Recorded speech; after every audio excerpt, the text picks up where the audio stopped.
Hey guys, today we're taking a look at a wacky 80s sci-fi flick by the name of Weird Science. Enjoy!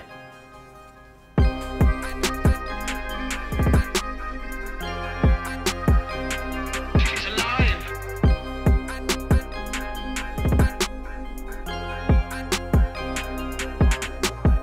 Two teens named Gary and Wyatt are seen ogling the school's female gymnastics team. They stand there and enthusiastically discuss the fantasy of being popular and throwing an awesome party. These kids would both give their left nut for a chance with any one of these girls. Two hooligans pull up behind them, snickering as they overhear the dorky fantasies. They pull both Gary and Wyatt's pants down and scream, Check us out! prompting the entire female class to stare at the pantless pair. Gary is later seen back at Wyatt's house for a sleepover. He applies a copious amount of shaving cream and shaves away his lush facial hair. Wyatt mentions that his jerk older brother, Chet, is back home for the weekend to watch over them while his parents are gone. Gary is not pleased, but quickly gets over it as he sits down and enjoys some Frankenstein. Gary becomes so inspired by the movie that he decides, hey, why not?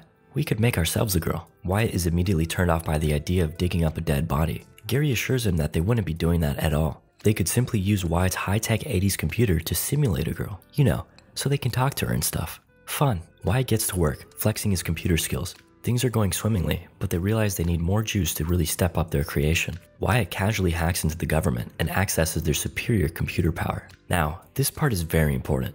They scan in pictures of hot women, Mozart, and Einstein.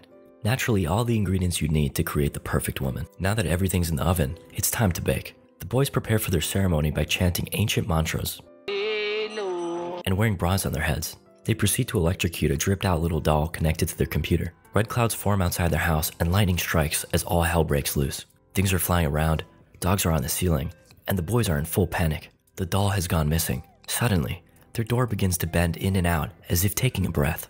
It explodes into little pieces and a bombshell of a woman steps in. She's alive! All three of them have a celebratory group shower. The boys are tense. They get dressed up and head out to an eventful night. Apparently, she's also basically a genie, so she materializes a dapper fit for the boys. They hop in her newly summoned Porsche and the boys christen her Lisa. The group makes an awkward entrance at a bar, but Lisa conveniently creates some very convincing IDs for them. The bar patrons goad them into drinking, and it's not long before they're one of the boys, reminiscing over old love interests while puffing on cigars. I was insane for this crazy little 8th grade The bitch. group heads back home, with Wyatt taking the wheel. Pretty sure this is his first time driving, so it's a bumpy ride to say the least. They head home and are antagonized by Wyatt's older brother, Chet. He's the quintessential 80s bully character. Wyatt steps outside for some fresh air, and Lisa follows. They lock eyes and make out. The next morning, the boys conclude that the events of last night were merely a fantastical dream. And then, Lisa calls them down for breakfast. Wyatt whines to Lisa about Chet, and she tells him he needs to get over it. It's seriously affecting your sex life. Lisa walks off and Wyatt endures his daily bullying session from Chet. He remarks on Wyatt's odd choice of attire this morning, considering he's wearing women's panties. Chet is real upset about this. For Christ's sakes, will you cover yourself? Later at the mall, the boys buy some perfume for Lisa while she shops for lingerie. If you were a 15-year-old boy, would these turn you on? How thoughtful. They sit back, relax, and remark about how well things are going for them. Unfortunately, standing just above them are a couple of their bullies. They drop a load of slushies on them and then walk off, crossing paths with Lisa. She immediately catches their eye, and they follow her outside to make a move. They ask her what she's up to, and she tells them she's waiting for her ride. The two studs, Gary and Wyatt, pull up. Gary steps out of the car to greet her and proudly takes a smooch on the cheek as the two bullies watch on with envy. Before they drive off, Lisa lets them know that there's an upcoming party at Wyatt's house. They head home and Lisa prepares the house for the upcoming party. Wyatt is apprehensive, but Lisa reminds him that this is exactly what he's been fantasizing about. She leaves to pick up Gary and meets his parents. They comment on her mature appearance, but the silver-tongued Gary is quick to explain it away. You see, Dad, she's a foreign exchange student. They ask where they're headed, and Lisa bluntly reveals that they're throwing a party that will be full of sex, drugs, and rock and roll. Gary's dad is furious, but Lisa stands her ground, warning him that she could kick his ass. She tells them that they need to let their son live a little. It isn't right that his only sexual outlet is wanking off. Gary's mother is heartbroken, but he adamantly defends that he has never, ever, in his life, beat his meat. You told me you were combing your hair! A screaming contest quickly breaks out between Gary and his mom, before his dad decides that they should call the police. Gary's mom hysterically dials the phone I'm gonna get... and passes it into his dad's trembling hands. Lisa pulls out a .44 Magnum and stares him down. He submits. Gary and Lisa head back to Wyatt's place. She shoots Gary in the car, revealing it to be a water gun. She also tells him that she wiped his parents' memories of the conflict. Gary. Who's Gary? Uh-oh. They arrive back. It's time to party. They open the door, and what appears to be their entire high school is outside. An absolute rager ensues as countless rowdy teenagers flood the house. Meanwhile, Gary and Wyatt hide in the bathroom. Their two bullies from earlier spot Lisa and chat her up while their girlfriends, Deb and Hilly, go upstairs to the bathroom. They run into the boys and go inside. Gary and Wyatt are incredibly awkward and totally fumble their opportunity. The girls go back downstairs, remarking that Gary and Wyatt are weird but cute. Lisa runs into them and asks where they've been and if they've seen Gary and Wyatt. They both give different answers. Lisa tells them that if she does run into them, they should definitely shower together because it's a mind-scrambling experience. That's so good.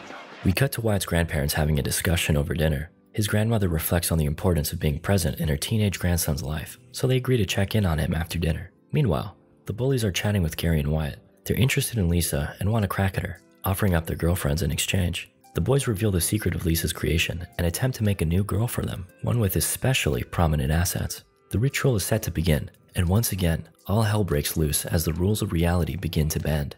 Things are flying everywhere, gravity is out the window, photos come to life, and a kid is even stuck inside the TV. Things get even spicier when powerful winds send a piano flying out the chimney. Those same winds threaten to do the same to a pretty girl who hangs on for dear life as her clothes begin to fly off. First, her skirt, then her shirt, and thank the heavens, her bra. She's flung out the chimney in nothing but her undies, landing safely in the water. Gary and Wyatt calmly wait for events to transpire while their bullies cower in fear behind the desk. The silhouette of a woman appears in front of them, but it's Lisa.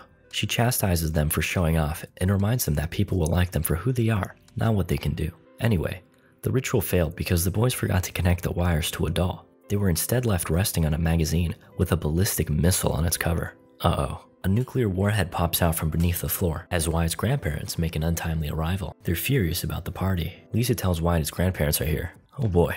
By the time Gary and him come down, Lisa has already dealt with them, freezing them in time and stuffing them in a cupboard. Lisa remarks to their motionless bodies that the boys are lacking a bit of spirit. Lisa decides to shake things up to bolster Gary and Wyatt's confidence. I'm so bloody clever. Some kind of challenge that they can triumph over. She summons a gang of mutant bikers to terrorize the house. They ride in and around the house, leaving chaos in their wake. Wyatt is in despair over the motorcycles in his house, but Gary makes clear the full severity of the situation.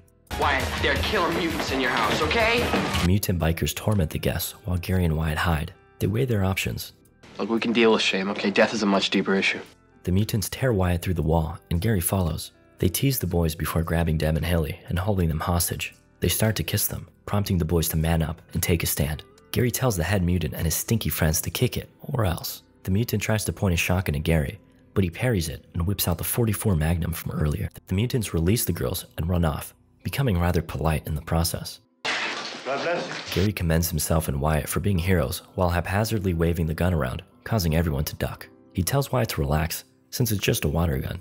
Or not. The party dies down and Hildy is seen walking up to Wyatt. She asks him if he really wasn't afraid of those guys. He says no, he wasn't. An impressed Hilly asks him for a kiss. Wyatt hesitates, wondering about her boyfriend. Hilly says that everyone makes mistakes and flashes a smile. Meanwhile, Gary's upstairs seducing Deb, but she's a little insecure about Lisa. Gary tells her that while Lisa's everything he thought he ever wanted, if he could make her again, he'd make her like Deb. That line sealed the deal, and she moves in for a kiss. The next morning, Chet arrives home from duck hunting and is less than happy to see the state the house is in. Not only is everything in disarray, but there's a literal snowstorm in his room, not to mention the ballistic missile hanging around in Wyatt's. He really awakens both Gary and Wyatt, then berates the both of them. Lisa steps in to deal with Chet while the boys go off to drive their new girlfriends home. Gary races past cops and his amnesiac father. That was Gary. Who is this Gary character? Before catching another little makeout sesh with Deb. Things go much the same for Wyatt, and he declares his love for Hilly while standing between two active sprinklers. What a goofball. Back at home, Lisa has transformed Chet into a little troll creature and demands he starts treating Gary and Wyatt with respect, or else she won't turn him back. He agrees. The boys return home and reveal to Lisa that they have new girlfriends. Lisa tearfully tells them that that's all she ever wanted, and she's so proud of them. Sadly, Lisa has to go now, but promises that everything will return to normal. She vanishes, and everything starts reversing to the way it once was. Wyatt's parents return home, and the boys greet them as if nothing happened, but beneath the surface, they became men. Hey guys, thanks for watching. If you have any movie suggestions or criticisms, please leave them in the comments below.